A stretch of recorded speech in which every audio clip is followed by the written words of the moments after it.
I once said, everybody's a genius, but if you judge a fish by its ability to climb a tree, it will live its whole life believing that it is stupid.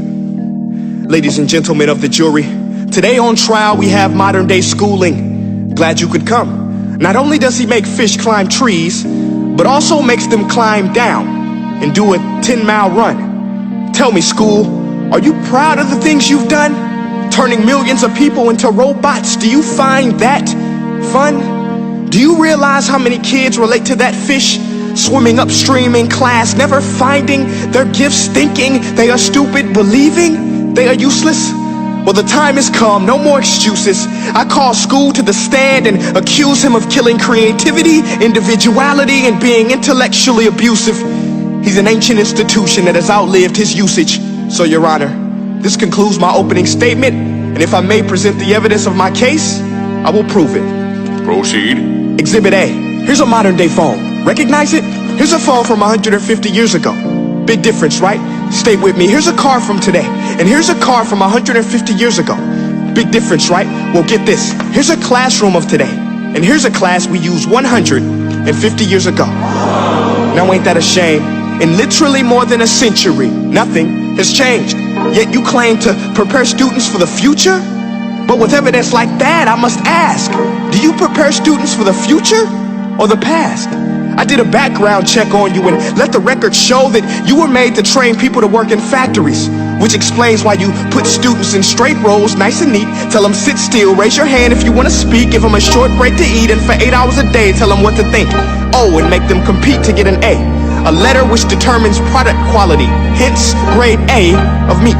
I get it. Back then, times were different. We all have a past. I myself am no Gandhi. But today, we don't need to make robots zombies. The world has progressed. And now we need people who think creatively, innovatively, critically, independently, with the ability to connect. See, every scientist will tell you that no two brains are the same. And every parent with 2 or more children will confirm that claim. So please explain why you treat students like cookie cutter frames or snapback hats, giving them this one-size-fits-all crap. Watch your language. Sorry, Your Honor, but if a doctor prescribed the exact same medicine to all of his patients, the results will be tragic. So many people would get sick, yet when it comes to school, this is exactly what happens. This educational malpractice, where one teacher stands in front of 20 kids, each one having different strengths, different needs, different gifts, different dreams, and you teach the same thing the same way? That's horrific. Ladies and gentlemen, the defendant should not be acquitted. This may be one of the worst criminal offenses ever to be committed. And let's mention the way you treat your employees. Objection. Overruled. I want to hear this. It's a shame. I mean, teachers have the most important job on the planet, yet they're underpaid? No wonder so many students are short-changed. Let's be honest. Teachers should earn just as much as doctors, because a doctor can do heart surgery and save the life of a kid, but a great teacher can reach the heart of that kid and allow him to truly live. See, teachers are heroes that often get blamed, but they're not the problem. They work in a system without many options or rights. Curriculums are created by policymakers, most of which have never taught a day in their life. Just obsessed with standardized tests. They think bubbling in a multiple choice question will determine success. That's outlandish. In fact, these tests are too cruel to be used and should be abandoned, but don't take my word for it.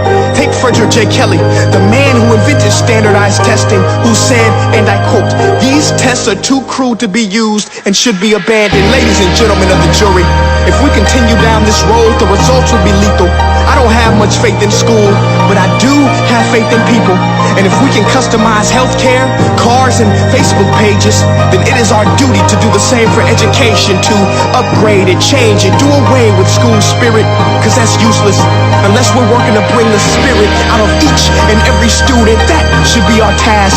No more Common Core. Instead, let's reach the core of every heart in every class. Sure, math is important, but no more than art or dance. Let's give every gift an equal chance. I know this sounds like a dream, but countries like Finland are doing impressive things. They have shorter school days, teachers make a decent wage, homework is non-existent, and they focus on collaboration instead of competition. But here's the kicker, boys and girls, their educational system outperforms every other country in the world. Other places like Singapore are succeeding rapidly. Schools like Montessori, programs like Khan Academy. There is no single solution, but let's get moving. Because while students may be 20% of our population, they are 100% of our future. So let's attend to their dreams, and there's no telling what we can achieve. This is a world in which I believe, a world where fish are no longer forced to climb trees. I rest my case.